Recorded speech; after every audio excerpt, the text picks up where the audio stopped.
Sábado Verde, radio y podcast, en la radio pública de la ciudad de Buenos Aires. Y ahora, en este segundo tramo, incorporamos a Irene Weiss, que es bióloga, es una destacada científica entre nosotros, miembro de la Academia Argentina de Ciencias del Ambiente, para seguir avanzando en la mañana con otros temas. Es un gusto, Irene. ¿Cómo te va? Muy buen día. Buen día, Sergio. Nos parecía importante poder tener un rato más largo de conversación, de poder interactuar, por tu trabajo, por tu compromiso desde siempre, por tu actividad en redes, además, que no parás, siempre atenta a las cuestiones que estamos viviendo. Entonces te preguntaría, para arrancar, ¿cómo vivís esta etapa? Algunos ven como un momento caótico de la humanidad y otros encuentran en la pandemia una especie de desafío, de reto para la humanidad. ¿Cómo lo estás viviendo vos? Mira, yo creo que son las dos cosas, porque es una transición complicada, mucho más en este momento de contexto de pandemia. Me refiero a que la gente, al no poder salir libremente, hay muchas cosas de acción que no podés hacer, salvo, la gente joven que se está moviendo, como vos habrás visto seguramente, a fin de año, para que, por ejemplo, entrara la ley de humedales al Congreso antes de Navidad.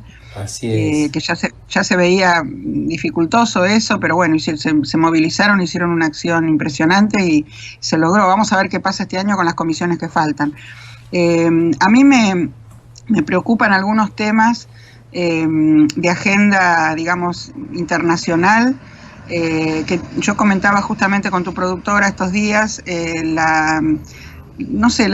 gran, se podría decir, desconcierto y cortocircuito, por poner palabras en la vida de la vida cotidiana, de la jerga de todos los días, que existe entre la separación de las agendas, ya que estamos en el mes de la mujer todavía, no terminó marzo, sí, entre el empoderamiento femenino que se está viviendo en muchos ámbitos y la separación de los temas ambientales relacionados con el cambio climático, por ejemplo, y con toda la transición que tenemos que vivir obligatoriamente, porque si no nos vamos a quedar sin planeta, y la división que hay con la agenda de los temas femeninos, o sea, lo que se llama el ecofeminismo, que está un poco divorciado de la realidad. Y me explico.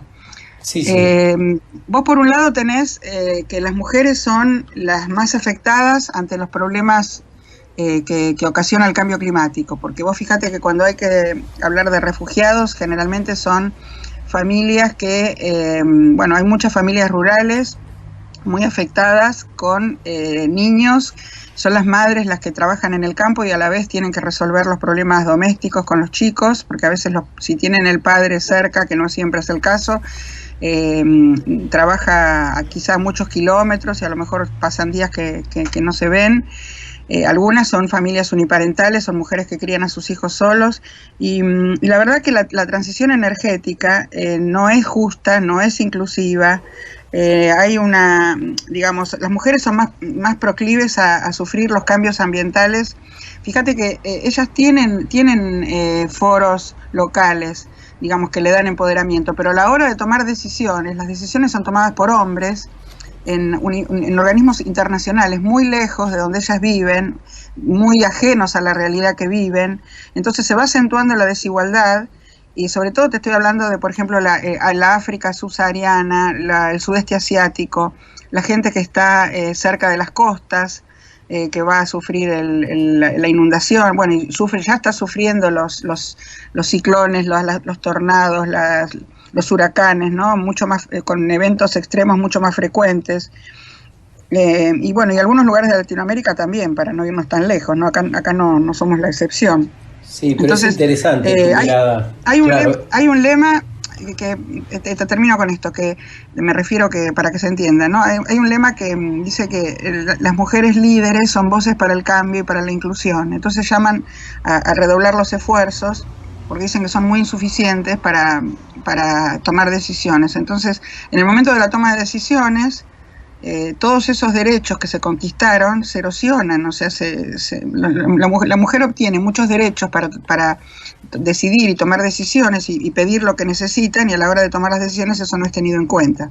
No sé si me expliqué correctamente. Sí, yo lo que entiendo es que los derechos están, la legislación avanza, pero en la práctica la mujer no tiene el lugar que debiera ya estar ocupando, y parece interesante esto que señalás, que las mujeres son las más afectadas por el cambio climático, por la transición energética, y hay que ver el planeta completo, ¿no? ¿Qué pasa en otros países? Porque por ahí uno, si mira nuestra realidad, ve las redes sociales, ve que las mujeres están empoderadas, que se está luchando palmo a palmo por los derechos, pero claro, hay otros lugares donde están todavía muy relegadas.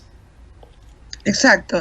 O sea, el género tiene que estar en el centro de los programas y de las políticas climáticas, porque las desigualdades son muy marcadas, porque fíjate que las mujeres son las que van en general en estos lugares que te mencioné, son las que van a obtener el agua, que quizá no lo tienen en su lugar de donde habitan cotidianamente, tienen que ir a buscarla, a veces caminando muchísimos kilómetros, con los chicos a cuestas, la leña, o sea, utilizan leña todavía, entonces también son las que van a buscar la leña cada vez más lejos, porque los bosques están muy diezmados cerca de donde viven. Y bueno, no solamente son las más afectadas, sino que son las que menos deciden en esta lucha, ¿no? La verdad es que a mí me preocupa, porque eso lo puso en evidencia hace poco un conjunto de eurodiputados que, bueno, está trabajando con tratar de unificar estas agendas de género y de resolver los problemas relacionados con, por ejemplo, con el cambio climático, pero también con otros temas ambientales. Y no hay políticas públicas adecuadas, o sea, es como vos decís, los derechos están, las legislaciones de los países también, todo se llenan la boca hablando de que la mujer es muy importante en esos contextos, pero en el momento de las decisiones eso no se ve. ¿Y cuál crees que sería el camino más adecuado para revertir todo esto, especialmente en esas comunidades alejadas y postergadas? Mira, hay algunas, hasta lo que yo sé y lo que conozco, hay algunas actitudes individuales que ayudan, por ejemplo, en contexto de pobreza, porque encima son poblaciones muy vulnerables, ¿no? Como le gusta decir a una colega mía, vulneradas. Ella dice no vulnerables, vulneradas, porque fueron ignoradas durante mucho tiempo. Entonces, no es que ellos se volvieron vulnerables porque quisieron, se volvieron vulnerables por la situación de desatención de las políticas públicas de sus países, ¿no? Y fíjate, acá en la Argentina, bastante cerca, muy cerca de Buenos Aires, yo doy clase también en la Universidad de 3 de Febrero, donde existe la carrera de Ingeniería Ambiental, que todavía en la Universidad de Buenos Aires no existe, y hay un grupo de estudiantes, con profesores, con investigadores de la universidad. Muchos de los que trabajaron en este proyecto que te voy a contar son exalumnos míos de la carrera, porque ya se recibieron, y algunos estudiantes avanzados. O sea, es que lograron hacer, por ejemplo, un aerogenerador eólico. Son poblaciones que si no se colgaban de la red eléctrica, estoy hablando de acá nomás, cruzando la General Paz a 30 cuadras de la ciudad de Buenos Aires, ¿no? Sí. No sé si conoces este proyecto, es un aerogenerador eólico contalo. Que se hace con materiales de descarte, con restos de PVC, y las mismas poblaciones lo pueden construir con, por supuesto, asesoramiento de los profesores, eso totalmente gratuito, ¿no? Y entonces tienen su propia energía sin tener la necesidad de ir a buscar otra fuente de energía, y es una energía renovable. Ahora justamente al investigador que está a cargo de esto en la universidad, que es un profesor colega mío, yo lo motivé como embajadora de los premios Latinoamérica Verde para que se presentara a los premios, que ahora el 1 de abril se van a saber quiénes son los 500 mejores de los 2.500 y pico que se presentaron de toda América Latina, de toda Iberoamérica, porque también hay gente de España que trabajó acá. ¡Qué convocatoria! ¿Cómo? ¡Qué convocatoria el premio latinoamericano verde, sí, Latinoamérica Verde, ¿no? Tremendo. Lo que pasa que, bueno, también esto me voy a echar un poco de flores encima. La verdad es que los embajadores trabajamos muy fuerte, porque somos los de cada país, porque sabemos las realidades locales y yo, por ejemplo, pude identificar una serie de proyectos muy buenos, universitarios, de nivel académico y motivarlos a que se presentaran, porque la fecha de presentación era pleno verano. Está bien que por ahí tal vez los profesores no se habían ido afuera, pero empezó el 10 de enero y terminó, en principio iba a ser hasta el 15 de febrero, después lo extendieron hasta el 28 de febrero. Y bueno, es una época que quizás en otros países, cruzando el Ecuador hacia el norte, están en plena actividad después de las fiestas, pero nosotros, vos sabés que acá enero en la actividad académica está prácticamente muerto. Sí. La única que trabajó en enero fuerte fui yo, porque bueno, en la Oregon State University el semestre empieza después de Reyes, el semestre de invierno allá. Entonces, bueno, por suerte este año me tocó trabajar por Zoom, pero lo que me matan son los horarios, porque si te dan turno vespertino, cuando vos tenés 5 horas al oeste, y ellos empiezan a la tardecita, acá ya es a la noche tarde, muy tarde, yo termino de madrugada.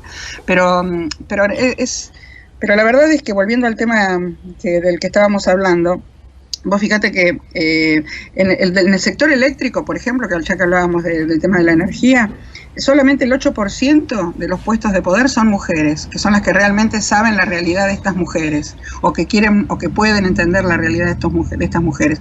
No digo que todos los hombres sean iguales, en algunos casos se sensibilizan, pero a veces frente a la mayoría, realmente esto queda invisibilizado, queda oculto, ¿no? Todas estas necesidades que te comentaba. Sábado Verde, radio y podcast, en la radio pública de la ciudad de Buenos Aires.